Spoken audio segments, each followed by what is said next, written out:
once I discovered adventure racing, it was like I had come home again. It's like, oh, look at all these parks, look at all these trails, look at all these woods that I can go to and explore and work out in.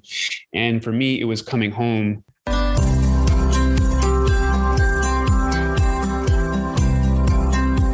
Welcome to the Dark Zone, an adventure racing podcast. This is your host, Brian Gatens.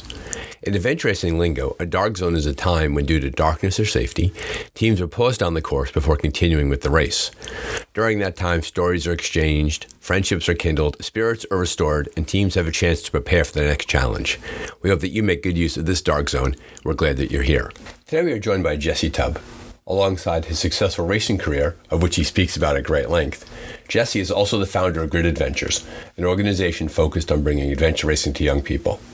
Jesse was so compelling that we ended up speaking a second time. Stick around at the end for some bonus content. Enjoy today's episode, and thank you to Jesse Tubb for joining the Dark Zone, an adventure racing podcast. Remember, don't go anywhere at the end. Welcome to the Dark Zone. We are joined by Jesse Tubb. Jesse is a man of many talents, many skills, many adventure racing stories, and he's on the podcast today to talk about his experience with his own racing, the teams he's been on, the races he's done, and also something called G.R.I.T, which is not just a word to describe who he is, but a program that he's begun with kids in mind. So Jesse Tubb, welcome to the Dark Zone podcast. Thanks for having me. I'm humbled and honored to be on the podcast. So as an experienced adventure racer, you've done a fair amount of races in various places, different teammates, things like that. We found over time that people who enjoy the Dark Zone enjoy hearing about an adventure racer's origin story, kind of where they started, how they stepped into this sport, the other things they enjoyed doing along the way. Talk to our listeners a bit about who you are and the trajectory you followed over time to be an adventure racer. Sure. So years and years ago, I was doing a lot of triathlons and got into that from finding some friend groups who were doing it. A college buddy of mine who lives near me was an avid triathlete. And so he and I got into it sort of together. And then he just found through Googling at that time, Rev 3, their epic 24-hour race. And he's like, hey, I got this thing, let's do it. And really, I think we went out to a couple orienteering events, but very minimal navigation experience, had some endurance experience, but not, and I mountain biked before that, but not extensively. So we went out really blind into the whole sport. I grew up watching Eco Challenge, so I knew what it was from a visual perspective, but from an experiential perspective, very blind going into the first 24-hour experience. Our goal was to do 17 hours because that was the Ironman cutoff. So we're like, well, we were training for Ironman at that point. So we're like, we should be able to move for 17 hours at least. And we got lost a couple of times, ran into some teams, had a great experience. About 19 hours in, we're like, we're done. And so we finished the race.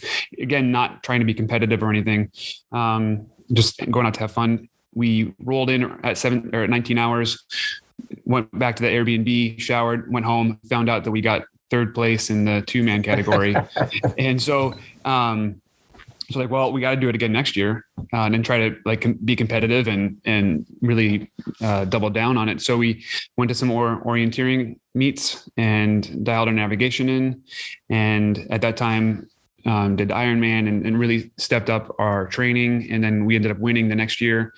And then once we sort of had that experience of just doing the race itself the first year, knew that triathlon was sort of on its last leg. Knew that adventure racing was going to be where I was going to pour my energy into from that point on.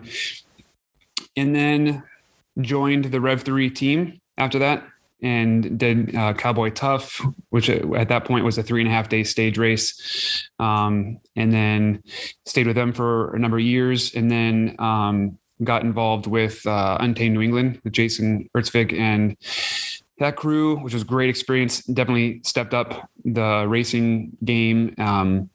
We did Worlds in Wyoming with them, and we did a 4-day race, the 361 race in Kentucky with them when we won that race. And then yeah, just sort of freelanced for a little while, raced with whoever I could or whoever asked me, and it fit in my schedule. And then I actually ended up getting a little burnt out, overtraining, not taking up time off and overtraining. I pulled back maybe 2018, I think. Dropped out of adventure racing, pulled out of all of the ultra marathons that I had signed up. And Abby and Brent from Rootstock reached out last minute because they had someone drop out of nationals that year, asked me if I wanted to step in and race. And so with like a month's notice, jumped in with them. And then we ended up winning that year. And the experience racing with them was like emotionally and supportively, and sort of just the energy that they brought to the experience was what I had been looking for a really long time. It's hard to find people who are equal or around your physical level, but also people who have the same interest and the same just the same energy that you bring. And I found it hard to find that great combination of physical ability and personality. And it was an amazing experience just hanging with them and getting to know them. I had done the races and knew them, but hadn't spent a lot of time with them. And so just the people they are and the chemistry that we ended up having on that team was really amazing. So I joined Rootstock after that. They pulled me back in, sort of the mafia, right? They pulled me back in, and that's what I think I'm out. Yeah. So that sucked me back into adventure racing. And I've been racing with them for the last few years and having a great time. And I have also raced with other people, again, sort of freelancing, but mainly staying with Rootstock. So that's sort of where I'm at now. So it sounds like you follow that basic trajectory we see in many adventure racers, that you had a bit of an endurance background. You had the triathlon, you had the basic fitness, and you had some mates of yours that wanted to try something interesting. So you jumped into the 24-hour Rev 3 race. And like I said, you went 19 hours and you ended up winning, doing very well in your category. So what you didn't follow was that trajectory of going out there, getting clobbered in your first race and loving it no matter what. How did that first race experience? Like, what was I asked this question because many of our newer racers who listen to the podcast are hesitant about jumping into a big event right away. Some folks want to go trajectory, right? 4 hours, 5 hours, 10, 12. You went right into a 24-hour race. And you said 17 hours was your number because you had the triathlon reference. What were you prepared for going into that race mentally, physically, versus what actually happened? Was it not really that hard, or did you get kind of clobbered in that race? So mentally, I was definitely overwhelmed by the thought of having to trek.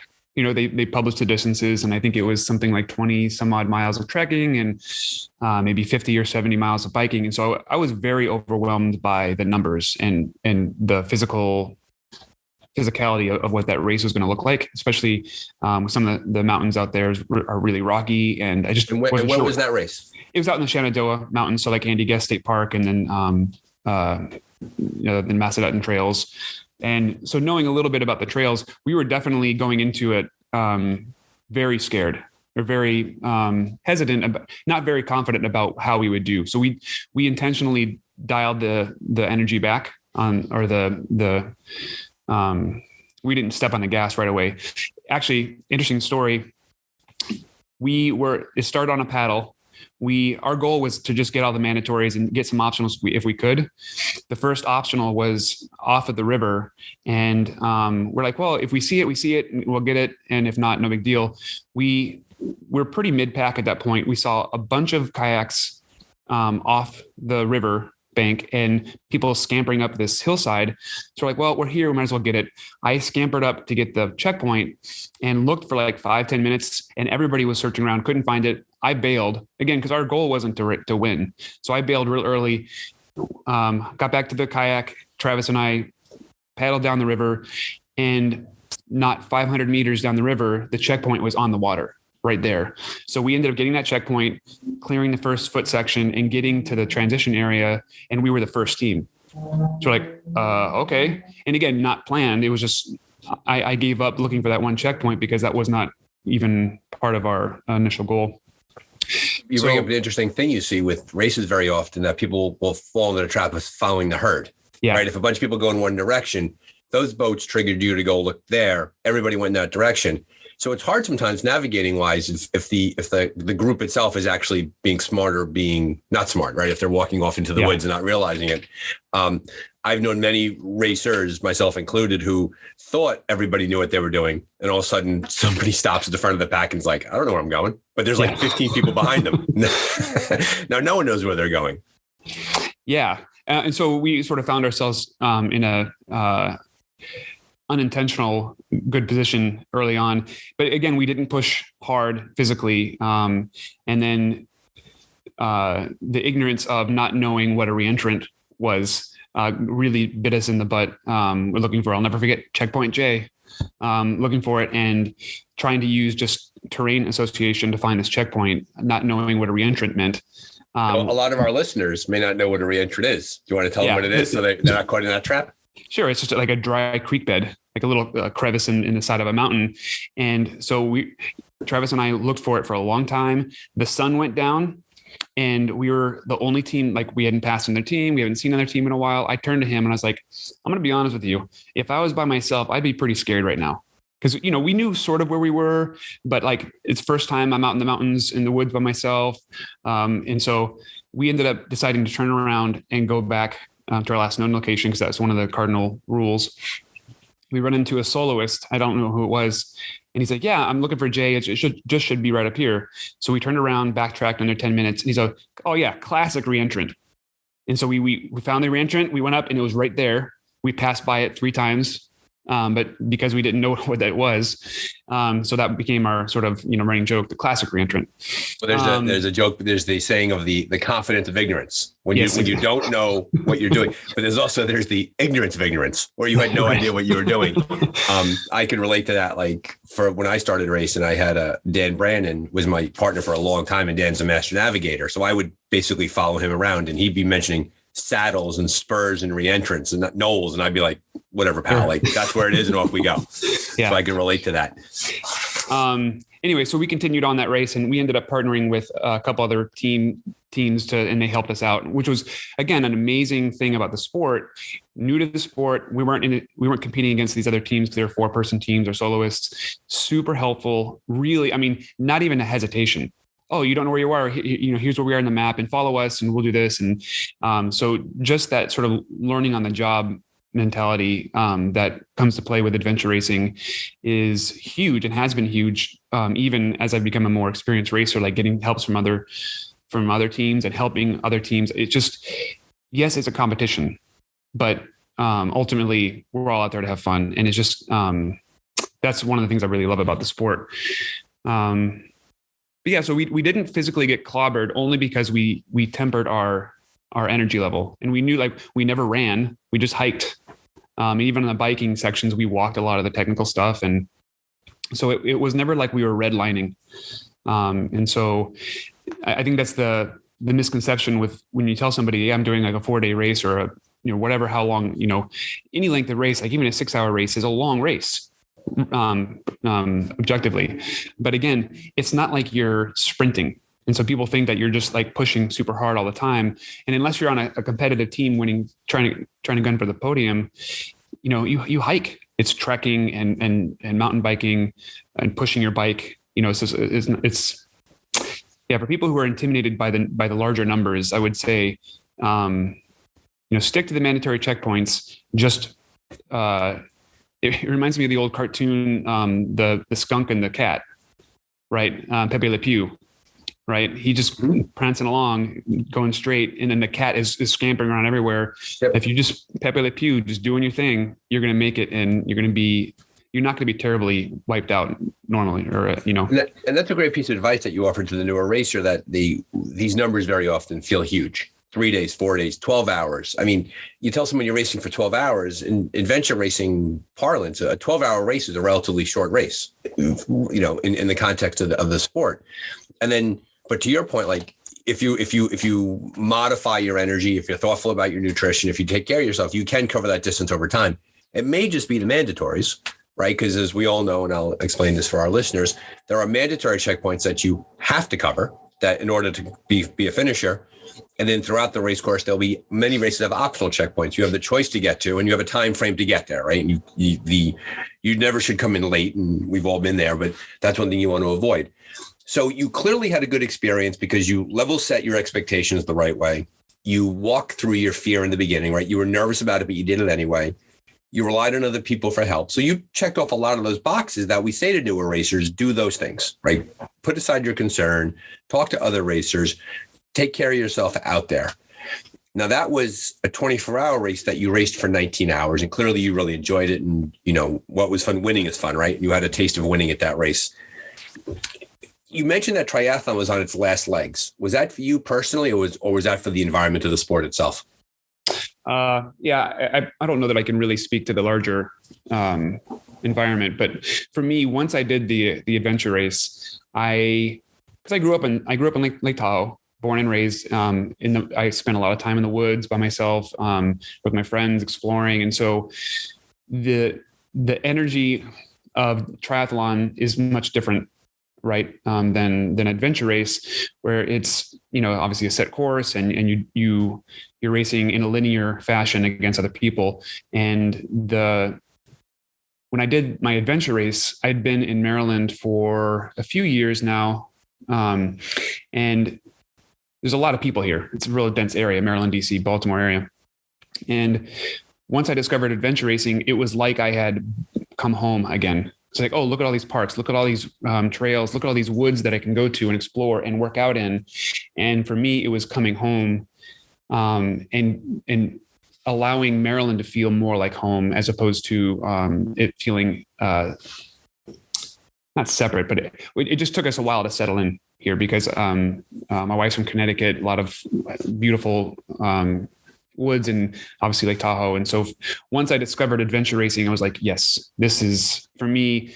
Triathlons are fun. It has its place, but adventure racing is definitely where it ticks off all the boxes: the competitive aspect, the endurance, the physical aspect, all of the things I loved about triathlon, but it also incorporated the nature and the exploring and the mental aspect of it. Because the thing I always say when people ask me about adventure racing is, you could be the fastest person on the course, but if you're going in the wrong direction, then it's not going to help you, right? And so and that's often, or that's been the case before, where maybe I'm one of the faster people out there, but I'm lost, and so I get some bonus miles, right? So I go out and spend extra time looking for checkpoints, but it's the mental sort of chess part of adventure racing that really, again, like checks all the boxes. And I think you're right. I've heard very often that the people who make the jump from the endurance world of organized races, marathons, triathlon races, things like that, it kind of ruins them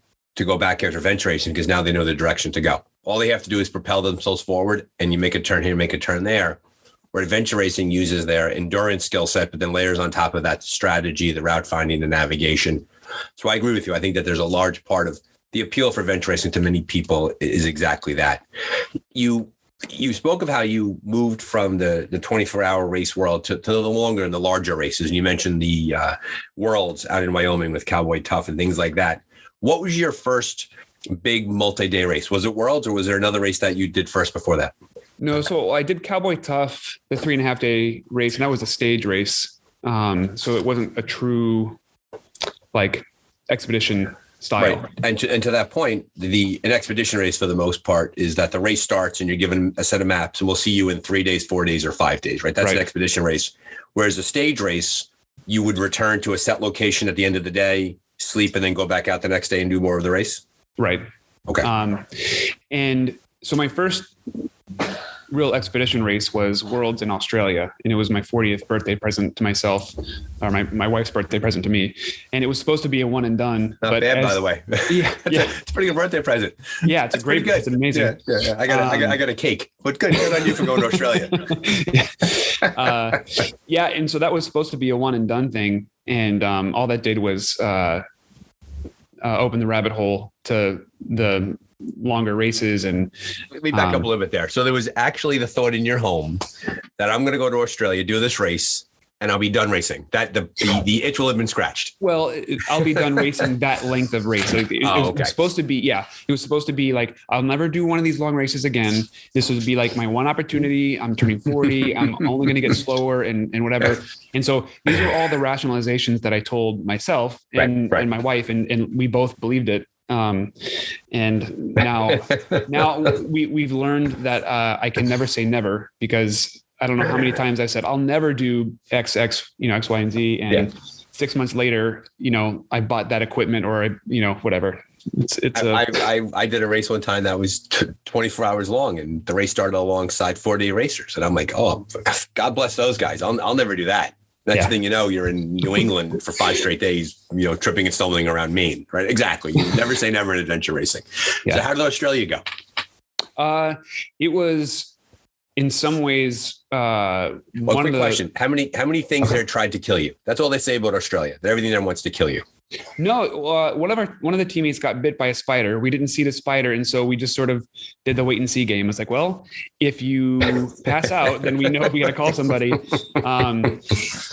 And it was interesting because that's the only race where we've had to have safety briefings before other races. But this was the first one where we had to sit down as a team and someone had to quiz us about, okay, so here are the things, here are the natural, things that will kill you or whatever. Like, what are you going to do in this situation?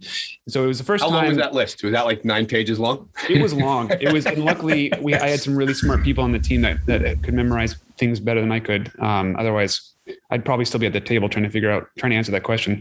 I don't know if I don't know if I would leave the table. Right.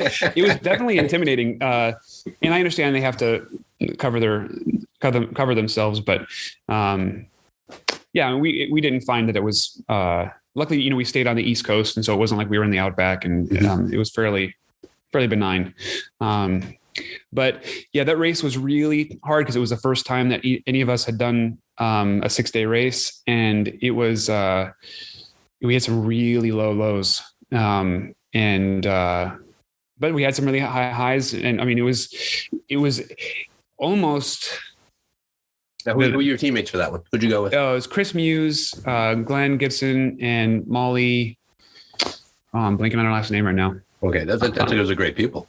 Yeah. Oh, it was great. It was a really great hang. Again, our goal was just to finish. And we had, a pretty major breakdown in the middle of the race that we were able to recover from. And we finished mid-pack, and we ended up teaming up with an Australian team and had a great, I'm still friends with them.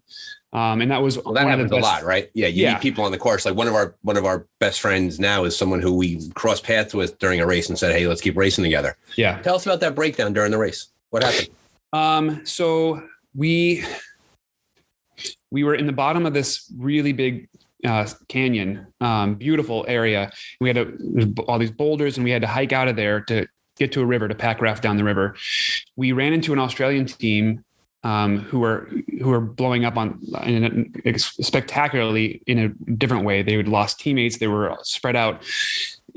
Anyway, one of the guys on the team had done a lot of these races for the race company before, and said he was familiar with the area. And he's like, yeah, instead of following this river around the spur, you can just go up and over. And we couldn't see because there was trees, and we couldn't see how tall the spur was, or really even how steep it was. And so he said, it's basically a stone's throw over this little ridge, and the river's right there. And so it's like, do we hike 500 meters out along this boulder field, or do we hike up and over the spur? So we decided, we told Glenn, who was our navigator, we're like, we trust you, whatever you decide, we're going to do. And he's like, okay, I feel good about this. Let's just hike up and over. It was a disaster. It was terrible. It was super steep, like 4 times longer than we thought it was going to be. And once we committed, and once we committed, we were there. And it was, I was grabbing onto plants to hold on, and they had little needles on them. And so my hands, there's a picture of me at that later on in that race where my hands are taped up because they just got shredded by these minute thorns. It was terrible. And one of the teammates, by the time we got almost to the top, was like, I'm done. Super scary, super tired, exhausted. It checks off all the boxes. Yeah. And at that point, none of us really knew how to knew that the sort of adage, like, let's just sit for 15 minutes. Right. I think had we stayed and just gotten something to eat, just rested for 15 minutes at the top of that hill, we would have continued on. It would have been fine. But this teammate said, I want to be done. And we're like, okay, we don't really know how to manage this, to navigate this team dynamic. So we went back along the spur back to the lodge and slept overnight. So ended up losing. I think at that point we were doing fairly well. There were 100 teams and we were maybe like 20th, so by the time we went back up there and slept, we woke up, the teammate's like, okay, I'm ready to go now. I'm ready to continue on the race. And so we continued on, and then so we ended up finishing like 48th or something. But it was an interesting lesson in figuring out that just because you're experiencing something in the moment, like a really charged emotional feeling in the moment, doesn't mean that that's going to last, right? So it's temporary. In hindsight, figuring out that there was probably an effective way as a team that we could have come together to support that person, to then continue on and not lose those 20 spots, or that really we lost a day or 12 hours. How many times do you realize that you go through a race, you have a big experience like that, and you say to yourself, like, if I know now what I knew then, this would never happen again. Like, and we've all been there, right? We've all been in races where, and that's part of the beautiful nature of venture racing, is that the knowledge build is incremental and it never ends. Right. And so you learned something in that race that you applied them. Now down the road, you probably avoided a completely different problem that never came up because you applied those lessons from the previous experience to that experience. Well, you would think. You would hope. Right. Exactly. For sure. And when you're sleep deprived and when you're dealing with so many different levels of suffering, or fatigue, that, obviously the learning curve is steep and challenging. I was in a race one time where we were up super high, super scary, awake for days, hungry, and you just felt the team just fell apart. Right. And that's adventure racing. That happens from time to time. So that was Australia. Go ahead.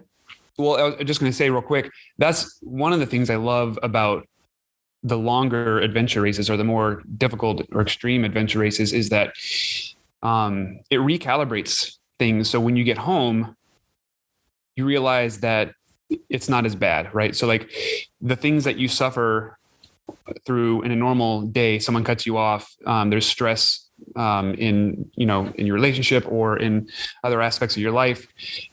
Going through these voluntary suffering moments in the adventure racing and having to deal with them in real time under an artificially compressed stress environment allows you to come back home, to be a different person, and to realize that, it like I said, it recalibrates my expectations or my level for how I deal with my life. And that's one of the things I really, really love about it. And that I've learned from it. So I would agree with that. Chris Kalous does a podcast called the Enormal Cast. It's a climbing podcast, and very, very often the Dark Zone, I like to think is somewhat of as a descendant of the Enormal Cast, because what Chris does, he does this. He gets together with really interesting people and he talks about their experiences. And when he gets an old mountaineer on, someone who has a lot of experience, they talk about how the stories that they exchange are war stories without the war. That people have this unique shared experience, and that unique shared experience, it teaches them, it bonds them, it changes them, and it gives them perspective when they go back out into the regular setting. The double-edged sword there is that very often, because you learn things out there, if you will, that the world in here or back here doesn't really see it the same way, right? I don't know about you, and I've had to catch myself when people are complaining about things that are bothering them. I've had to catch myself and remind myself that their life experience was not my life experience, and that what to them is a huge deal in reality isn't that big of a deal. And I think adventure racing does that for us. Yeah, for sure. So Australia, your teammate had that challenging time, and you end up finishing in the 40th. It is amazing though when you think about it, how we could do a race. You could walk off the course for a day, sleep, get back on the course the next day, and the race just rolls on. So now with Australia, that race finishes up and you learn some lessons there. Clearly, you did a really good job rationalizing that it would be your one and done, but you weren't one and done. Walk us through your race after Australia, if you can remember back that far. Like what was your trajectory after that? Well, it's interesting. So after that race, and and racing with Molly. Again, I was going to come back home and just do some standard shorter races. And then Jason Erzvik was looking to revamp or resurrect the Untamed New England team. Mm-hmm. And he had reached out to Molly, and she had recommended me to him. And there's nothing like a good ego stroke to get you to do things that you thought you'd never do. So when Jason reached out to me, I knew of him. I raced against him. So when he asked me to race with him, great guy, good racer, a lot of experience. I mean, if you and I are on this podcast, if my phone rings and it's him, I say goodbye to you and I get my gear. Fair enough. Yeah. He's a really good guy. Yeah. Great guy, really experienced racer. Like I was looking forward to racing with him, not only to get to that next level, that next echelon of racing teams, but also just to learn, right? I mean, he has so much race experience and so much knowledge and that's the thing that I found really overwhelming was stepping up from doing sort of some local races, 24-hour races to that next level. There's so many nuances, so many small tricks of the trade that, because I bought all the adventure racing books and read all the books, and none of them really talk in detail about all the small tips and trades. Like how do you pack your bin? How do you all these things that you only learn really through this apprenticeship experience. Well, right. Exactly. Like, for example, the fact that in their bin. And so when we do these larger races, everybody, we get like this huge crate, this bin we're allowed to put our gear in, and the race director brings it around the race course for us. Even the idea of taping the race schematic inside the top of your bin. So when you get to your bin on day 3 and you can't see straight because you're exhausted, it's clearly laid out for you what's coming up next for you. That's one tip. I'm going to come to you for another one in a second. So think for a second. The second tip was writing your name on the front of your race bin, so that when you meet people you don't know, they can call you by your name, because you never quite know when someone needs to know your name. Things like that. So what else did you learn when you're out there? So from him directly, so he's an engineer, really intellectual, really smart, really organized. Yeah. So there's a big crossover between engineers and adventure racers. Yeah, big crossover there for sure. So he would come up with these really impressive schematics of the race breakdown, logistics of like, when are we going to see bin A? When are we going to see bin B? How many calories do we need? What's the time estimate for this leg? What's the time estimate for this one? This is how many calories we need for this leg. This is what we're going to see. So seeing his breakdown of the pre-race logistics was mind-blowing and eye-opening, because I had never really thought about the racing in that way before. I would normally have, here's my food, here's my clothes, and maybe have them in different bags, or honestly, just thrown in my bin. So exactly. He would... Yep. He brought up the idea of like having 600 calorie or 6 hour bags. Right. And you just grab a 6 hour bag and hey, we're going to be on this leg for 18 hours. So you're going to grab 3 bags and they're pre-packed. And so that was a thing that we did in Australia, was some of our transition times were like 2 hours.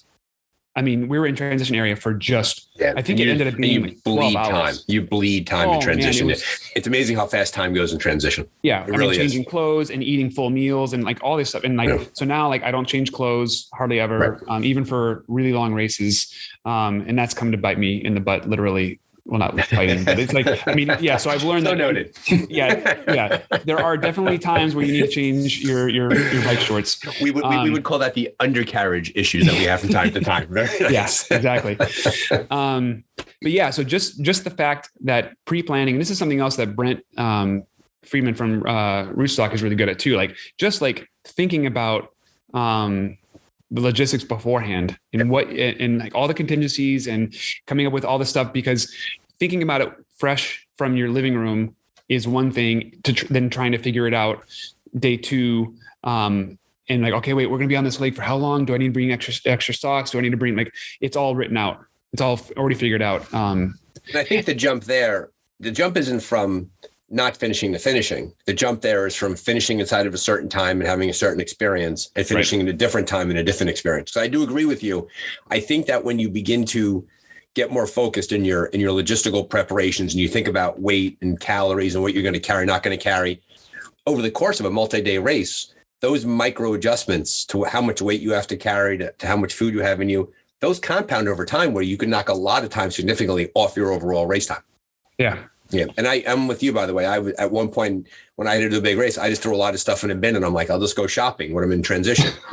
And what I've learned, right, because I was tired of hurting my teammates through my inattention, and I was tired of not doing well, that bing, bing, bing. Another thing, for example, like when you pack your bins, touch everything once.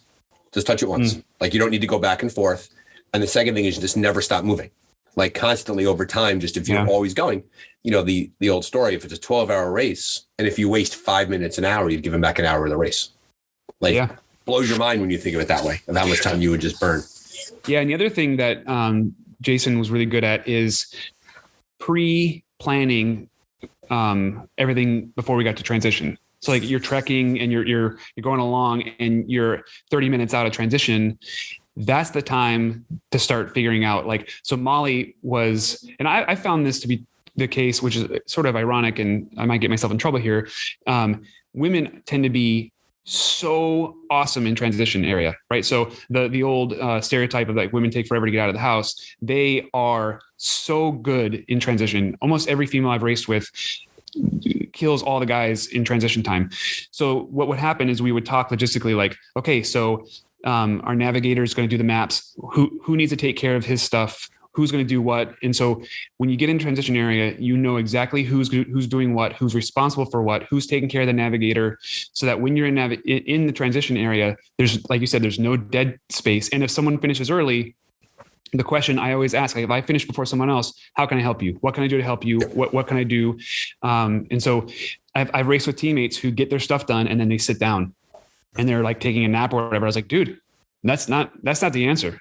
This is a team thing. We got to be working together to see how efficiently we can get out of here. But that was the thing. Another lesson, even in the shorter races, like talking with your teammates. Okay, we're in transition. What do we need? Think about what you need to do before we get in there. Makes that transition that much more efficient. Right. And then setting like an expectation, like, okay, we're here now. It's now 11:30. We're in transition. We're leaving at 11:55. 25 minutes, folks. Do it all now. Off we go, in and out, things like that. I definitely agree with you that there's that's an art that you build up over time, and how quickly the transitions go. So when you went back with Jason, did you race? Was it for the Untamed New England race? Like what race? What big that was Untamed New England? Okay. Well, no. So we did the Kentucky race, and then we did Worlds, and I was scheduled to do Untamed New England with him that first year that they came back, and it was in that time frame that I just got burnt out. What do you think in reflection? What do you think happened there? So I won't get too far into the story of this race, but I was doing a 100-miler ultra marathon, and it was out in Shenandoah Mountains, so trails that I've been on before. And I was 30 miles into the race, and I'm like, what am I doing here? Like, why? Like, I have my standard answer to why I'm doing things. Like when I'm suffering, I find that deeper meaning of why I'm doing it. And I searched, and I none of the typical answers were landing. And I was like, it was the first time I felt really at peace for just walking off the course. And at the time I was coaching my son's running club. It's called Let Me Run. And it's like Girls on the Run, but for boys. And I had their wristband on my wrist, and I had told them about the story, or I told them about the race. And there was I was doing this race in order to prepare for a future race. It was this whole story that I told the boys that why I was doing this race. And so I realized, okay, I showed up to the race prepared. I'm physically able to do the race. Nothing's hurting, like nothing's preventing me from doing this, except mentally, I just want to quit. And I looked at the wrist and I was like, how am I going to go back to these boys and explain to them that I just didn't feel like finishing? Like, that's not the answer. So, during the process of the next 70 miles, I just sort of realized that I was just done mentally. And in retrospect, I think it was because I had not taken any long breaks in my training. So just hitting it hard all year round, and taking a couple of days off after some longer races, but just not giving myself some room to breathe. And again, going back to Jason, the thing that I really love that he does is over the winter, he does a lot of cross country skiing and swimming. Like, so he does other things besides biking and running, and kayaking. So it breaks up his year. And that's something else that I took from him. So over the winter, I try to do like rowing or some other things to try to mentally take that break. I think that's a really good cautionary tale for a lot of people, because adventure racing to a certain segment of the population is incredibly enjoyable. And very often we're like kids eating ice cream for the first time, right? We'll take more and more and more. Eventually you get sick to your stomach. And I think it's good guidance that you're offering there for those who are really into adventure racing, that you don't need to do every race. You don't need to race every weekend. Like, you could certainly take your time, branch out, try different things, go on an individual adventure and not have necessarily be a race, right? Some of my most enjoyable experiences have been based on that you, all of us now have a skill set. We could do certain things in the backcountry that we couldn't do previously before we held a map and a compass. We can go out and we could sort of refresh ourselves that way and then look forward to the racing again. Right now it's winter up here in North America, and you could feel the races starting to come back. And especially because post-COVID world, they're really coming back now, where I think we'll have very, very familiar feeling race experiences. And I think the break has been good for many of us, because sometimes you just get tired of racing. And I think that having that epiphany during a 100-mile race is not an uncommon experience. And you decided the time had come to take a break. You were just kind of done for the time being. Yeah. And my wife was very wise when I came home and told her. She goes, "We're going to sit on this decision for a week." Right. Because, how often do you do a race and then right as you're done, you're like, "I'm never doing this again." Right. And so I sat on it, and a week after the race, I was still just as convinced that I needed to pull out. And so I called Jason. I was like, "Look, if you can't find somebody, I'm still in. But I just need to take a break. And if you find somebody to replace me, then, and that was the right call, because I ended up going camping with my oldest and two of her friends, and we had an amazing camping trip for the week. And I remember looking at following the dot a little bit on my phone and not having any FOMO. I was like, because they ended up winning the race. I was like, oh, that would have been kind of cooler to win the race, but this was the right call for me at that moment. But like you said earlier, but this isn't the end of the podcast, because the tentacles of adventure racing are deep and are long, and you were dragged back into the sport. So yeah. How long did you take your break? How long did you feel you needed to step away? It was like 3 or 4 months. So that was May when I did the race. And I think Abby reached out to me maybe August. Okay. And I was doing some other things, still training a little bit, but with no intensity, like no direct intensity. And it was a really good mental break. And like I said, that was probably the best thing to do. Yeah. To just, there's something to be said.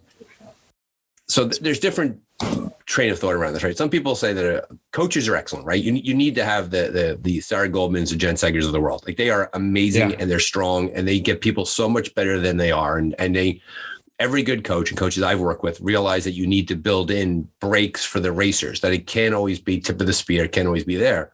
So I would bet that your break, that 3-4 month break where you were purposely aimless, right? I think that probably did a really good job, because you didn't lose your fitness. You didn't give back any of your potential, but you released yourself from the mental struggle of here we go again. And at the end of it, you looked up, and when the call came from Abby, it arrived at the right time. Yeah. So what race did they call you for? Was it for nationals? It was nationals. Yeah. Which one was that now? 2018. It was in Indiana. Okay.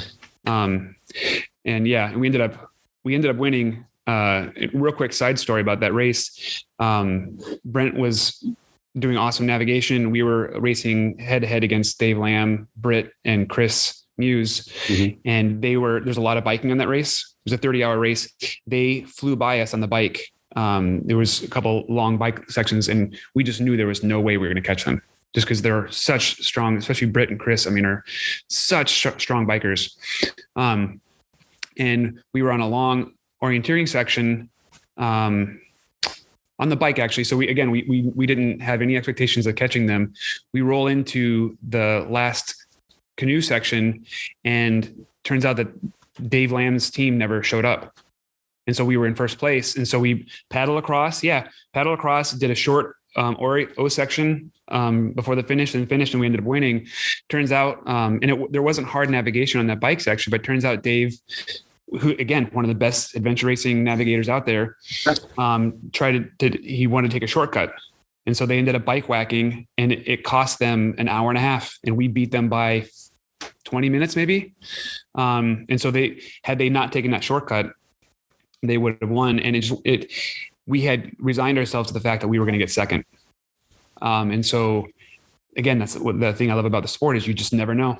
Those are the two big lessons, right? One lesson is the idea that to your point, you never truly know where you are in the standings or where you are in the race. That's one thing. And the second thing is when you're out there, we've all had the experience of being out there for hours and never seeing another team and being like, I guess we're in last place. And then all of a sudden you pull in and you're like, no, you guys are mid-pack. You're like, we are? Like you're waiting for the helicopters to come rescue you. You're out there for so long.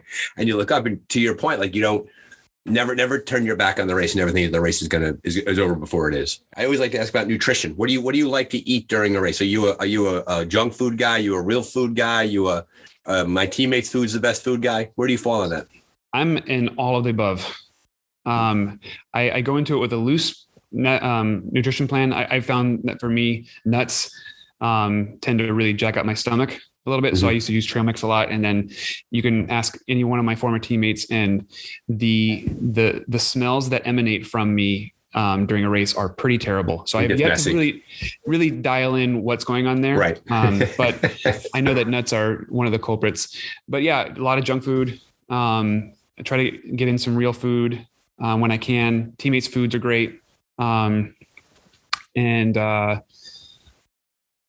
Yeah, so I'm definitely an all of the above person. So on the, do you have a story about a fantastic midnight come across a 7-Eleven? Oh, yeah. So where did that? I just love the imagery of some person, man or woman, working in some late night deli somewhere, 3:00 minding their own business, flipping through a magazine, and all of a sudden people just come charging in off the race course looking like Martians, covered in race clothes and helmets.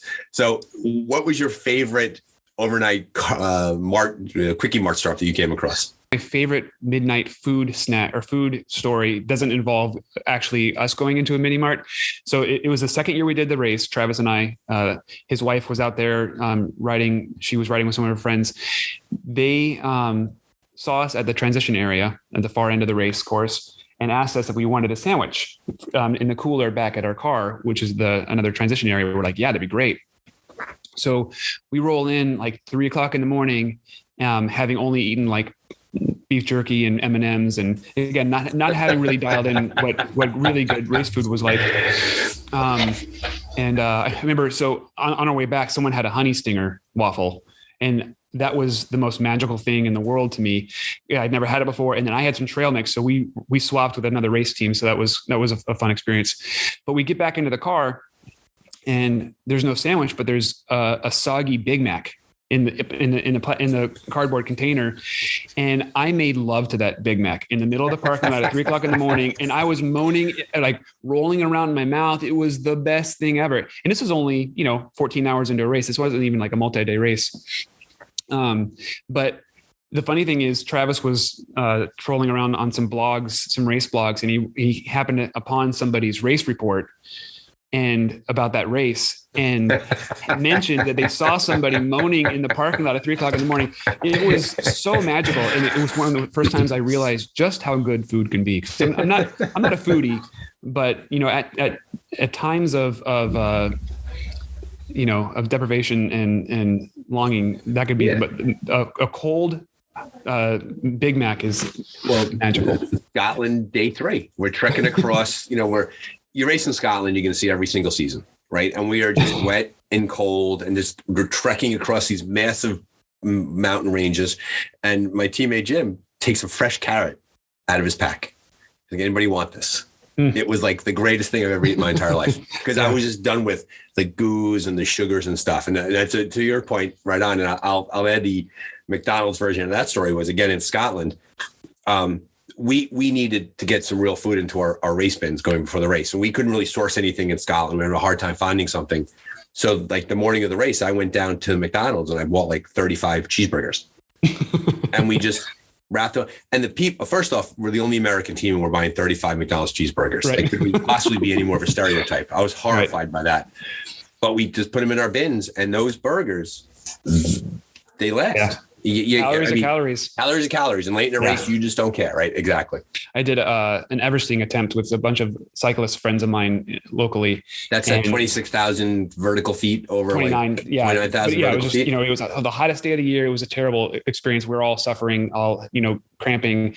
And my wife came out to bring some food, and she brought a whole bunch of McDonald's fries. And I asked everybody if they wanted a Big Mac. They're like, I'm not going to eat a Big Mac when I'm riding my bike. Like, what are you talking about? And it's like, it is the best thing ever. And so she came with a whole bunch of food and Big Macs, and some of them are converts, but some of them refused to even touch it. But I was like, you don't even know what you're missing. Yeah, no idea. They have no clue. A friend of mine, a local friend of mine back here in New Jersey, listens to the podcast, and he laughs whenever he hears us talk about food, because in the other 99% of podcasts about sports and fitness, it's about this kind of macronutrient. Oh yeah. Grinded down. And we're like, beef jerky, M&Ms, and off we go. I mean, give me a Snickers bar at 3 a.m. and I'll run through a wall. Oh yeah. And a Coke, a warm Coke that's been in your backpack for 2 days. Yeah, of course. Well, how often does that warm Coke just keep you going? Like when I get to that, I'll drink it when we get to that checkpoint, stuff like that. What's your favorite discipline? What do you enjoy doing the most? Biking. I think for sure. I love mountain biking. I love the technical aspect of it. I love how quick you can get from place to place, so it's quick mode of transportation. Mm-hmm. I love the mental, like it keeps you mentally, especially when you're on single track, keeps you mentally engaged. I love biking in general. You've had a chance to race Australia, obviously your last race, which wasn't Australia, Wyoming, Virginia. Where else has your adventure racing taken you to? I did Eco Challenge. So I was in Fiji for that. How'd that go for you? What team were you with? Team U.S. Military. It was great. It was an awesome experience. A lot of folks who did Eco Challenge, they talked about how they were. Two things really impressed them. One was the fact that just the pure amount of media coverage that was there blew them away. But then the fact that it was a true blue race, that they really felt that it was not a TV-based media production. Now, when you were out there, and you really had to earn your miles. Did you find that experience? Yeah. For the most part, I definitely felt like compared to other expedition races, it was more curated than what I was used to and what we were used to. But definitely, some pretty raw moments. The production level was off the charts. Yeah. Just the behind the scenes. Yeah. That's been said repeatedly by everybody. Did you try to get into it hasn't happened yet, but would you go do Eco Challenge Patagonia if it ever happened? So again, I came home from Fiji and I said, never do it again, honey. I promise. Because it was an amazing alignment of the stars that I was able to get 23 days of leave from work and have, my wife be okay with me doing that. So I didn't even entertain when they came out with Patagonia and they were accepting applications. I didn't even entertain the idea of applying, but as in true fashion, I got asked to join a team that was all like special forces, Army.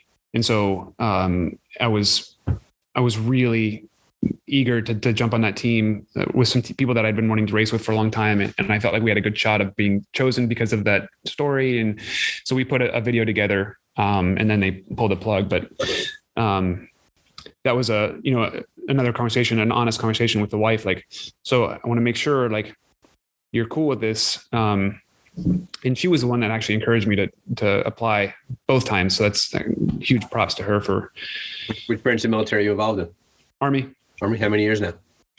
I just went over 20 years active duty and I spent 6 years in the reserves. So 26 total, but yeah. Thank you for that. Thank you for your service. You're welcome. Yeah. My pleasure. It's been an honor. So you Eco Challenge, you had a chance to go to Fiji. Is there a race that you want to have happen for you? Like if you look across the calendar and say, I'd love to go to this spot. If the window ever opened up, I'd go there in a heartbeat. Anything on your bucket list? So I think Patagonia was, and New Zealand. So my wife's dream vacation spot is New Zealand. And so, and obviously that's the birthplace of adventure racing and just those two places for sure. What about your training? What does that look like? I get criticized sometimes by listeners because I never ask about people's training. I assume that you're just fit by accident, but what is it? what does a regular cycle a week for you look like? So my go-to training plan is more. So one of my favorite movies is Yes Man, and Jim Carrey, like saying yes to anything. So like Yes. If an opportunity presents itself, like a spur of the moment ride or run or something, like I'm kind of known for just being up for whatever. And so if I've been fortunate that in the last like year and a half, actually since the pandemic, maybe a little bit before the pandemic started, I got connected with a bunch of really fast local guys and girls. And so they'll go out for long runs or long bike rides, and I'll just sort of try to tag along and keep up for as long as I can. And so finding that sort of faster pace group has been really great training for me, because none of them are adventure racers. And like some of them are really like they specialize only in cycling, or some of them only specialize in running, and they're really good at both. And so trying to keep up with both of those sets of friends has been amazing training. That's pretty cool with adventure racing, because have a skill set where you could do that. You could hang with both. You could hang with both groups enough that you could actually pull the energy from them and get stronger at the adventure racing. It's good. It's nice to be at that spot in your life. Yeah, and so I don't have a dedicated training plan. I try to work out every other day. I've been doing more strength training over the last couple of years now that I'm 45 and more prone to injury. So I did CrossFit on and off, or CrossFit style workouts. I have a ton of workout gear in my car, like kettlebells and stuff, so that when I pick my kids up for something and they're late, or the like practice runs over, I have a half hour to kill. I'll just go do some squats, or I'll do some kettlebell swings, while they practice. I'll drive them to practice, and I'll usually get my workouts in. And it's kind of embarrassing sometimes because it'll be indoors, and I'm sort of that guy in the corner doing burpees and kettlebell swings. And I just had to get over the embarrassment of being, that guy. I used to be the dad that was running laps at the track during the cross practice. Yeah. Right. Yeah, exactly. Yep. Exactly. Steve Swenson is an American alpinist, one of my favorite people. And he's older now, and he talks a lot about how he's been able to perform at a very high level, even though he's older, because he brings to teams a lot of experience, but also he makes it a point to go with faster, younger people. That has served him really well. And because he recognized the fact, you mentioned you're 45 and I'm 51, that there's a point in time in which, nature is going to be nature, and speed gets scrubbed a little bit due to age, but endurance and capacity and the ability to suffer doesn't. And so therefore, if you could exchange one for the other, you can keep racing for as long as you want. Just have to level set your expectations. You've branched out though. Your personal adventure racing is great, and your trajectory is interesting, but you work with kids now in adventure racing. Talk a bit about that. Yeah, I've coached my kids' sports activities for the last 12 or so years. So I love working with kids, done a lot of volunteering with kids. And then I also spent a lot of time thinking about spirituality and meditating. And I've gone on like 4-day wilderness fasts and that kind of stuff. So I spend a lot of time, like I love working with kids. I love exploring the inner side of things. And then obviously I love adventure racing and working out. And so during the pandemic, really struggling to get my kids outside to do anything besides be on the screen.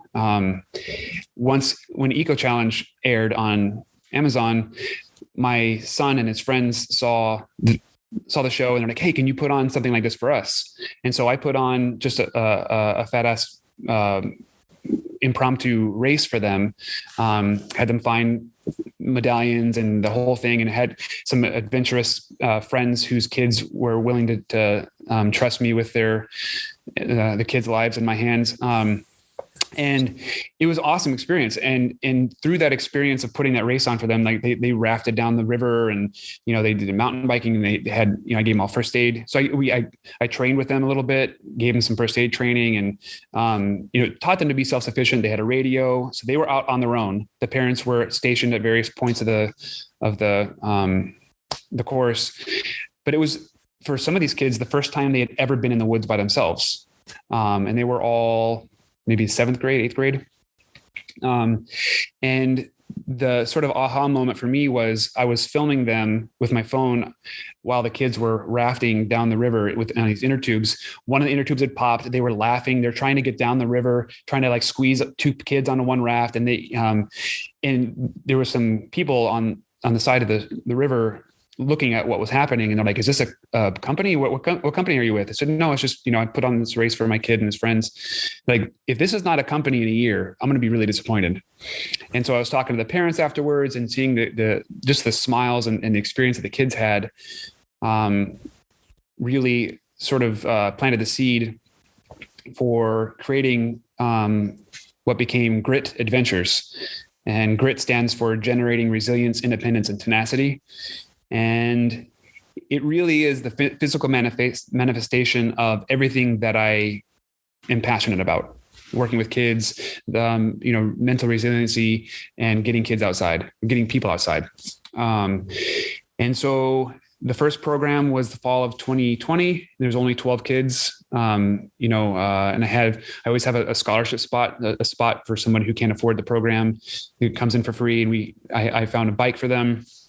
And so making sure that this wasn't just another elitist, because adventure racing is a really expensive sport. Yes. So making sure that this was an accessible thing for kids who would benefit from the experience but can't afford it. So I had 12 kids in that one class in the fall. Didn't really know if I was going to do it again.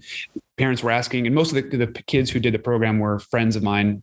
So, but all the kids were asking for it to come back. So I came back in the spring, did 2 more sessions in the spring, made a beginner and an advanced course, did a summer camp, I hired somebody to help me, because it got bigger than I could handle on my own. My kids went through the program, but also then ended up helping me with the program. But when I was creating the curriculum, like you had reached out and helped me dial in the curriculum, Sarah Goldman. So the thing that I feel like I needed was, like, I know what I know and I know what I don't know. Right. So I know I spend a lot of time listening to books and reading books about spirituality and self-improvement, but I don't know a lot about teaching and course content creation. And so I relied really heavily on friends and adventure racing experts who have expertise in curriculum writing to help me in the gaps where I needed help. And the person I hired, Sid, is a special ed para educator, high school wrestling coach, a former adventure racer, brings in a whole skill set that I don't have with working with kids. And so that's been amazing. But the program is like a 6 to 8 week course. We're experimenting with an 8-week course this spring. We meet twice a week. Wednesday is our classroom session. Everything's outdoors. During the classroom setting, we have them run a couple laps just to get some energy out, let the kids trickle in late. We go over what I call a G.R.I.T curriculum. So problem solving, conflict resolution, goal setting, that kind of thing. And then we pair that with an adventure racing skill. So problem solving would be paired with navigation. So you identify the problem, identify a path to get there. If you get lost along the way, how do you course correct? Once you get there, then you find your goal. We do first aid. So we teach them all the basic skills so that they could be self-reliant. A little bit of bike first aid, the chain falls off, how to change a tire, that kind of stuff. The end of the course concludes with a 3-hour race. They're in teams by themselves. They have walkie-talkies. I have parent volunteers out there and people that I hire to helicopter around the course. But it's been a really great passion project, and I've been really fortunate that it's done well so far. Gotten a lot of really positive response from the people in the community, and so a large part of developing independence and grit. Those parents on the course, they're probably more for safety than for guidance, right? The kids have to figure it out by themselves. Exactly. They're not allowed to help And I make sure the parents know upfront that they're not allowed to give support. And in fact, early on, a lot of parents were asking, hey, I'd like to ride bikes with you on Saturdays. Cause on the weekends, that's when we do our field work, right? So we go out and do a navigation, or we do mountain biking. And I was very clear, like, this is their thing. The part of the independence is them being away from you. I think that's spot on. I work with kids for a living, and there's two boxes you're checking that I think are important to say out loud. And one is the idea is that it is very, very good for children inside environments that are focused on personal safety, obviously, to have to figure out things by themselves, right? It's just good. It's a good life skill to have, because I found very often is that parents, out of a desire to help their children, actually hinder them by, I will do this for you. And so clearly it sounds like that's a part of the grit ethic, is that the kids will address this themselves. They'll figure it out themselves. They'll succeed or they'll fail by themselves, but it will be there. They will own the results. And it's not an emblem. It's not a patch for a parent to put on their parenting jacket for the other parents to see, right? This is the child did it on their own. Yeah. I mean, so that's something that she and I both struggle with our kids currently, is how much to engage and how much to let them experience and fail and learn on their own. But yeah, that's going back to what I said earlier about bringing the lessons from the adventure racing course into my life. We talk directly to the kids about, this is something that you're experiencing out here. Because we actively try to get them out of their comfort zone in the sessions. And then we debrief and we talk about, okay, how can this show up in your regular life? And how can you apply what we've learned today to help with your brother, your sister, your homework, your teacher, your friend that got you mad or upset. So we try to directly relate all of these skills and lessons that they're learning in this program to their daily life. So it's not some abstract thing that remains separate. So we try to integrate it as much as possible. You formalize the transference of adventure racing skills into their life, which we talked about earlier, happens to us naturally by virtue of going and racing in Australia and bringing that home. You're creating that for children. If a listener wants to learn more about grit racing, where would they go? Just gritadventures.com. Okay, gritadventures.com. And I'm assuming that the program is currently local to where you live. Does it travel at all? It does not yet. Not yet. Hopefully. So I'm currently partnering with the TAPS organization, Tragedy Assistance Program for Survivors, which is a nonprofit that helps surviving family members of service members who have died. They have the whole mentor program and grief counseling, and they put on weekend retreats. And so I'm working with them to put on some weekend retreats for their family members and mentors and mentees, and ideally create a curriculum crafted specifically towards grieving family members. And again, applying these lessons of working together, and going back to that parallel with war, when you go through something really terrible or trying in an adventure race, that bonds you to those people in a way that you don't get from just sitting on a couch and watching a movie together. And so it's the growth through shared experience. Yeah. Right. And I think I would also guess that if having an understanding somewhat of youth sports in the world today, youth sports very often are too often focused on weeding people out. And, you join a soccer program at 3, and then by 5th grade, 6th grade, and all of a sudden the children are left behind. Having a grit-based program around adventure racing drives home the point that you could be an athlete and do athletic things and not necessarily have to have a varsity jacket or be recognized in the newspaper. Like there's physical movement. Yeah. And the thing that we're experiencing and the feedback we're getting back from a lot of parents whose kids have not found a home in traditional sports is that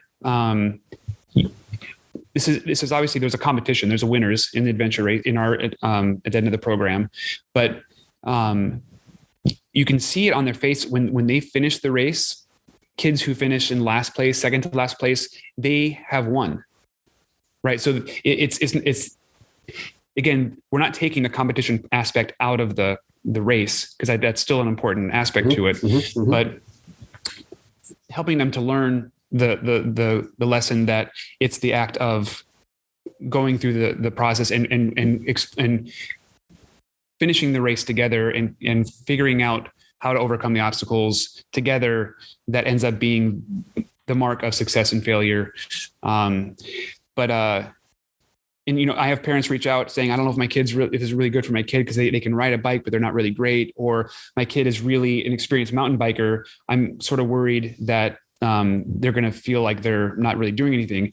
And my response to them is always, this is sort of like the Montessori school of thought, where the kids who are just like on a regular team, the kids who are more advanced, the kids who are maybe stronger physically end up playing a leadership role.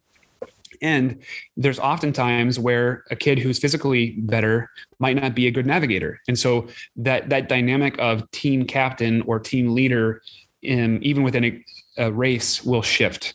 Whereas you'll have to then play this submissive role. If say you can carry someone's bike for a little while, but then something else happens where you are no longer the expert or no longer the strong person. And so talking to kids about how that ebb and flow exists in life, and it all and that conversation takes place in the context of having fun outside in the elements with your friends, right? You mentioned the kids going down the river with the tube popping and them just laughing and carrying along. Overwhelmingly, children left to their own devices will figure things out. We'll have a great time. Yeah. I found repeatedly that it's when the adults decide the adults have to be the adults that they kind of pull the fun out of the experience for the children. So I compliment you, by the way, for smelling the wind on that and for putting that together for the kids. Clearly, inclusion you've talked about in the past has been important to you. Talk a bit about inclusion, how it wraps into GRIT, and how it's part of the ethic of the program. So it started from the top down. The people I hired to be assistant coaches and to help me lead the program, I made sure, or I was insistent that it not be another white male, because I didn't want there to be two white males telling people, hey, get out there and spend time in the woods, because it's already sort of a homogenous environment as it is. Mm-hmm. So I looked really far. I didn't actually have to look far, but I found an amazing partner in Sid Billups, who's an African-American male who he had raced in adventure racing years ago. And he and I just happened to meet up during a fundraiser race that I was doing, and was a high school or is a high school teacher, special ed para-educator, wrestling coach, works with lots of kids, tons of experience with adventure racing, but also working with kids. So that was an absolute perfect fit. And then I just hired on Betsy Bloom, who is also another adventure racer, hasn't raced for a while, but one of her students, she's a elementary PE teacher. One of her students was in GRIT. We have the Venn diagram of a lot of close friends. And so we connected. She came out and volunteered. She was amazing with the kids, has her own bike program. And so total natural fit for her to come on board as another coach. And so now we have 3 people as official coaches of the program. And so I think representation is extremely important. And I do a lot of work to reach out to girls to get them in the program, and people of color, because that's just an underserved population in this area, but also in adventure racing. And so the scholarships, go towards that demographic. And also my good friend Barbara Neese has provided a scholarship just for girls to join the program as well. So it's a really extremely important part of the overall mission for me. So adventure racing, especially USARA, has worked hard to have a diversity committee, and they want to make certain that the sport is representative of the whole compendium of people who could take part in it. So credit to you for doing that. Do you think that as it grows over time, what message will you give to underserved communities in terms of the financial impact of actually being in adventure racing? Is there thought about a shared gear closet, the loaning out of equipment, things like that? Because you don't want to invite people into an enclosed world like GRIT and then turn around and say, well, now that you've been able to do this, but you can't go and afford to go do that. How are you thinking about bridging that? Are you talking about scholarships with other races, the sharing of gear? Is there a gear closet in your town? What are your thoughts around that? Yeah, so 2 of my friends and I started a Columbia Gear Closet. We're changing it to the Community Gear Closet, where we loan out bikes and outdoor gear and helmets, all free of charge to anybody in the community, regardless of income. And it's just, if you come and ask for it, you get it. So I've been able to supply bikes and gear to kids who have done the program over the last year and a half through the Community Gear Closet already. The other thing that we're doing on the tail end of things is we started a race team. And this is comprised of primarily older kids who are generally a little faster, more capable. I pay for the races. I do special training. So they did the 6-hour Venture Quest race last year. We went out on the reservoir by my house. I gave them training on the kayaks, and they did awesome. They got first place in the 3-person co-ed division. And I'm going to continue that going forward. And that's open to any G.R.I.T graduate who's gone through the program, regardless of what they of gear. And again, because I'm paying for the race entrance, there's no financial barrier. And the local race directors have been amazing at giving all the G.R.I.T kids at least a 15% discount on all the race entrances. And so there's been an amazing coming together in the community to understand that there's a need to build up the base of adventure racers, but also to support this up and coming class of racers. I'll be sure to include the next question in the show notes. If a listener wanted to make a donation to the work that you're doing there, what's the best way to do that?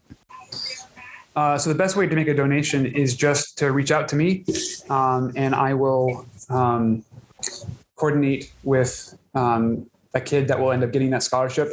And so what I did with Barbara is the girl who got that scholarship, we had a combined Zoom meeting, and they got to talk to each other and meet each other. And Barbara reached out to her, and they might, hopefully it's going to work out, are going to do a race together. And so that's again, fantastic. Yeah. So Barbara makes a donation to you. You connect Barbara with the camper. Now all of a sudden they're going to race together as a team. Yeah. Oh, that's so cool. Yeah. And so I don't want it to be an anonymous or sort of an abstract thing. I want there to be a connection. And it was really important that Barbara support female. So it was great that we were able to identify a girl that needed financial support, and that relationship hopefully will continue down the road. Yeah. And we see that time and time again, right? Like, I don't know a whole lot about other sports and other sporting cultures, but we do see repeatedly in adventure racing. And I think it has to do with the shared community, the shared sense of sacrifice on the trail, working together, that we make it a point to reach out to other racers and bring them along. Sometimes during races, right? The loaning of gear and the loaning of food during a race and helping with navigation, but also off the race course and helping to grow the sport. And so that's a credit to you and a credit to G.R.I.T that you're putting that together. And like I said, I'll make it a point to include in the show notes ways in which people can get in touch with you in case you do want to make a donation. So thank you for sharing the inclusion part with us. Any closing thoughts before we sign off here? What's your year going to look like? What do you have planned for yourself for the future? Well, talking about like saying yes to whatever experience comes up. Jason Magnus from Team Bend reached out to me to do a race in Sweden. It's called the One Water Race, where it's a swim run race. There's 50 kilometers of swimming and 200 kilometers of running, and you're just hopping through the archipelago in Sweden for 3 days. And I can swim. I've done Ironman triathlons, but it's been a while since I've swam. And so I sort of said yes to it, having not swam in a long time, knowing that it was just going to be an amazing experience. There's only 10 teams in the race. Are you tied together? Is that one of those races? You have to stay together. There are tether techniques. So maybe is the short answer. And I'm not sure. I hurt my shoulder last week, and so I'm not able to swim right now. And I actually just sent Jason a message saying that, this might not happen, but just being willing to say yes to experiences that are far outside my comfort zone is something that I value. And so hopefully that it works out. And if it doesn't work out, I'm signed up for the AR Solo Championship, which is scheduled for the same time. So if the One Water Race doesn't work out, I'll do the Solo Championship. And then with the G.R.I.T program, I started a race team. So I pay for them to do these races on their own. Last year they did a 6-hour race and they got second place overall. So I'll be feeding into that program. And so I might do a couple other smaller races, but I don't have any big races. I'm really stepping back from doing more races because the G.R.I.T program is taking up more of my time.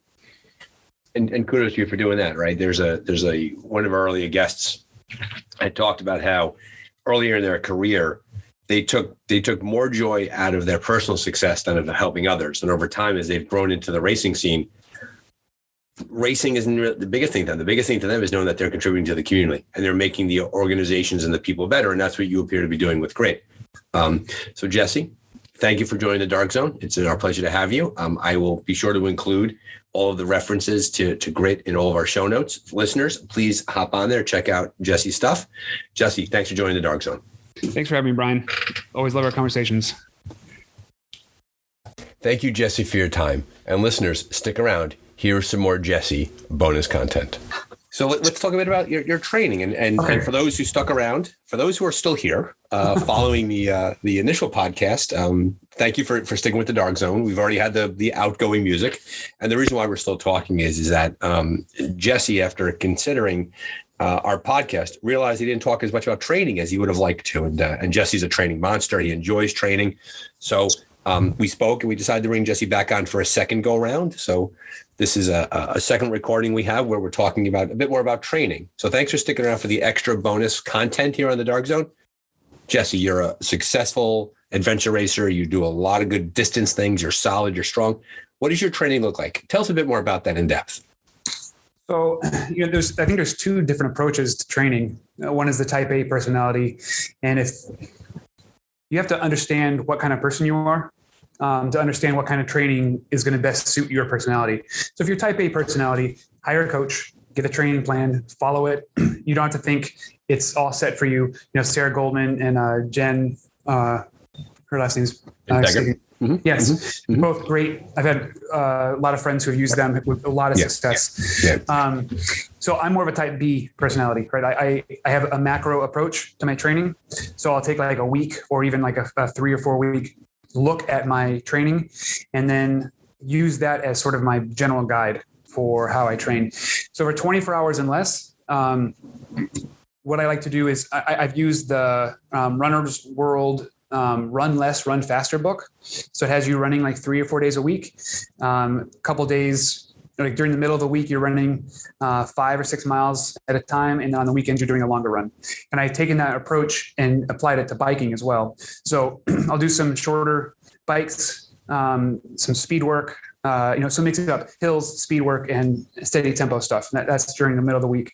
During the weekend or on days when I have more time during the week, I'll get in my longer workout. But I'm making sure that I'm sort of hitting those four targets. Again, that's hills, speed work, tempo, and then just endurance, whatever that looks like for you. And what I did for the marathon training plan is took the distance on the weekend. So say it had me running 20 miles, and for whatever, say that's a 3-hour run for you. What I would do is equate that and just do a 3-hour trail run. So I wouldn't do miles for miles because road, obviously, and this goes for biking too, miles for miles don't equate, right? So you're not going to travel 20 miles per hour on a mountain bike. And so what I would do is just base it. I'm going to go out for a 3-hour run today or a 4-hour bike ride. And whatever that ends up being is whatever it ends up being. So your thought there is so what you don't get caught up on is I have to go run X amount of miles. I have to cover this distance. Right. You're saying here's a chunk of time. And inside that chunk of time, the distance that I cover is sufficient to hit my training load. Yeah, because especially if you're basing it off of this marathon training plan, the goal is, okay, so you're supposed to do a 20-mile run today that, and whatever speed that is for you. Maybe that's a 4-hour workout. Maybe that's a 2.5-hour workout. But then you apply that to the trail. And then that is what I use to gauge my workout for the day. And again, this is all because I take sort of a lighter approach to working out. Some days I'll go out and my plan is to go easy, like as a recovery day, but then I'm feeling great. So then I shift and then I'll do a harder workout, or say I have a track workout planned and I want to hit these numbers and my legs feel like trash. I pull an audible and then I'll just go for a light run. So taking a light approach to training, I think, is extremely important. If you get too dogmatic, and especially for my style of training, when I get too dogmatic about having to do something, then it's too confining and it doesn't allow for those spontaneous workouts. Like a buddy calls or emails and says, hey, I want to go do a long bike ride today. Allow yourself that flexibility to have fun in your training, because when you I found that when I got too rigid about my training, I stopped riding with other people. I stopped running with other people because I had to get certain things done that day, as opposed to, well, if I'm hitting one of those four boxes by doing this workout today, then that counts for that work. And then I'll supplement the one that I missed today later on in the week. And you have a lot of base in your legs, and you have a lot of how long has been your exercise career in terms of, if you look back, and how many years have you been doing it? Probably, 12, 15 years. Depending on that, because I started mountain bike racing, then I got into triathlons and then got into adventure racing. So yeah, certainly there's a lot of miles and a lot of years of base there. And so maybe there's a little bit of flexibility or privilege that I've you've earned it. Built in. You have a lot of base, strong, steady miles, and your lungs have been developed, your muscles are used to it, things like that. For anybody who's new to adventure racing or new to attempting to increase their physical fitness, I do agree with you. I think working with a coach is very good in the beginning, getting that feedback, because the worst person to be your coach is yourself. And it's good for you to have that understanding, and working with a Jen or a Sarah really is the way to go. But you're spot on the idea that the more macro, the type B personality is really the way to go for so many people, because it gives you so much flexibility and enjoyment. Yeah. And the thing to realize, especially on the longer races, you're not running a lot. Right. Especially if you're mid-pack and back.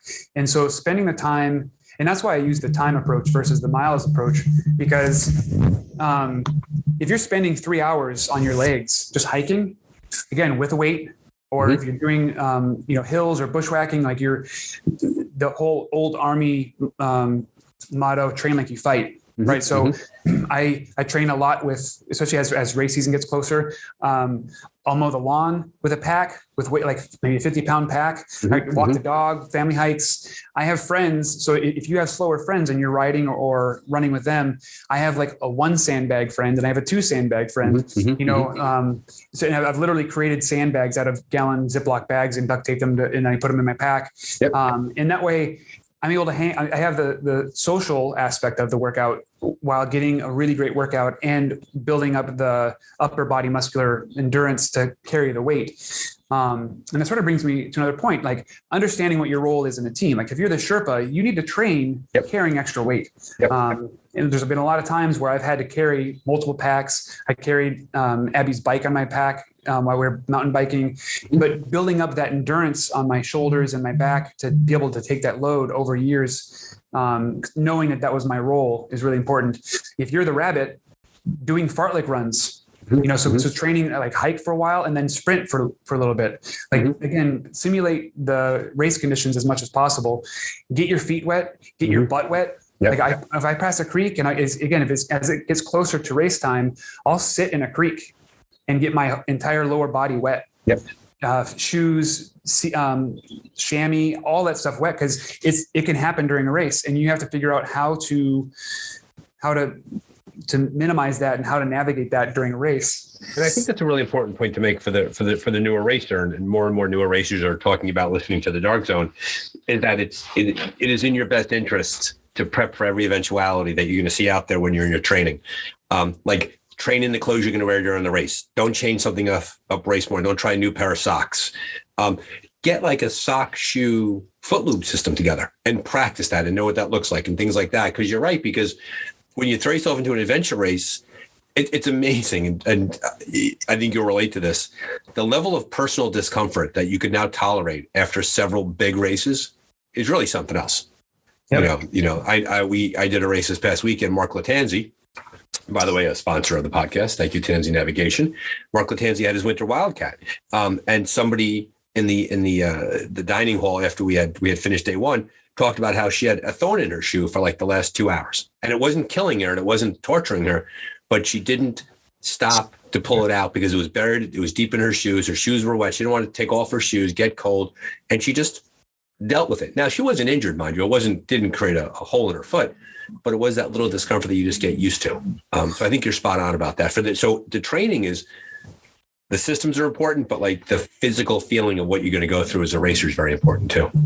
Yeah, one of the best quotes that I read about that is from Rebecca Rusch, the mountain bike champion. She said, you have to understand the difference between pain that will end as soon as the race ends, so temporary pain, versus injure pain. Yeah, right. And she said it much better than I did. But understand whether what you're experiencing is potentially going to grow into something worse. Like it's a tendon muscle thing that could potentially be exacerbated if you continue, or if it's just like muscle fatigue and soreness of tendons and that kind of stuff that will end as soon as the race is done.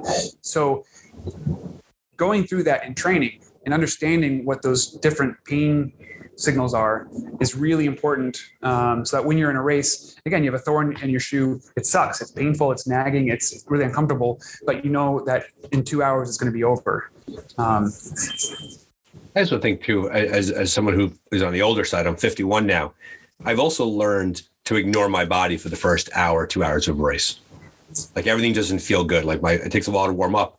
And I joke that I feel better at hour 9 than I did at hour 2. That the systems have to get rolling, the blood gets flowing, the muscles get loose. 9, 10, 12, 13, 15 hours into a race, I feel like $1 million.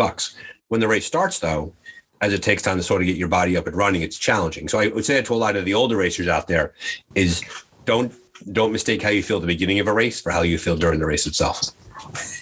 Yeah. And I've had to learn, because I would have, years ago, I had issues with cramping early on in the races, and I didn't understand why, because I wasn't going as hard as my training runs or rides. And so I had to learn that I had to warm up before the race started, because a lot of times we would push so hard out of the start line that there wasn't really a chance for my body to warm up. And then we'd be 3 hours into a race and I'd be completely cramping up. This happened at the 6 hour chill race, the Adventure Addicts chill last year. January was freezing and I got leg cramps, and I didn't understand why. It's because I didn't take the time to warm up before the race. So, understanding how your body reacts and how long it takes to warm up is really another important thing to think about too. You were starting out as an endurance athlete in your adventure racing career. What mistakes did you make that you want people to avoid? I think the biggest fear I had, and the biggest thing that I had to realize, was that you're more capable than you think you are. It's really easy to get intimidated by the distance or duration of an event when you get the email 2 weeks out and they publish the leg distances and estimates of time. It's really easy to get overwhelmed and scared. It's like, how am I going to kayak 16 miles? How am I going to trek 30 miles? And just understanding that, trust your training, trust that you've put in the time, and that when you're in the race, you're never in zone 5 or zone 4, that you're in zone 2, zone 3 the entire time.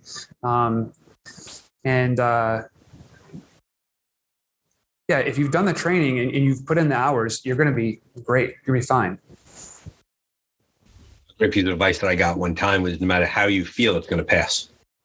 And if you feel great and $1 million and you're rolling along, well, that's great though. It's good to have that feeling, but then guess what? The blood sugar is going to drop, the fatigue's going to go up, the hydration is going to get a little soft, and as a result, you'll have it down. But if you just go through that, then all of a sudden you turn the corner on that. And I think that for many people who aren't familiar with these kinds of sports, they think that the way that they feel at any point during the race is going to be permanent. And if they feel down and they feel tired, take a bit of a break, and we spoke about that yourself, right? Some of your races that you've done, if you had only caught your breath, had something to eat,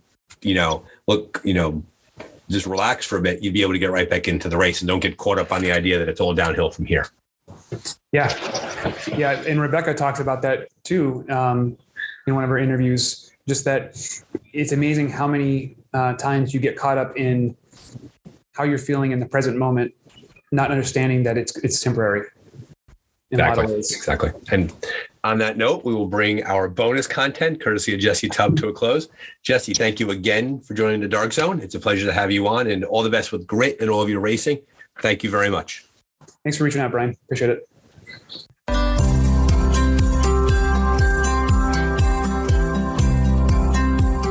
All of us at the Dark Zone enjoy bringing adventure racing into your life, and thank you for listening and for choosing to spend your time with us. If you've enjoyed this episode, please pay a visit to your podcast streaming platform of choice and leave us a review. That is the best way to spread the word. Also, always feel free to reach out to me, Brian, at ardarkzone.com. Your feedback and guest suggestions are always welcome. Thank you, listeners, for joining us at the Dark Zone. Have fun out there.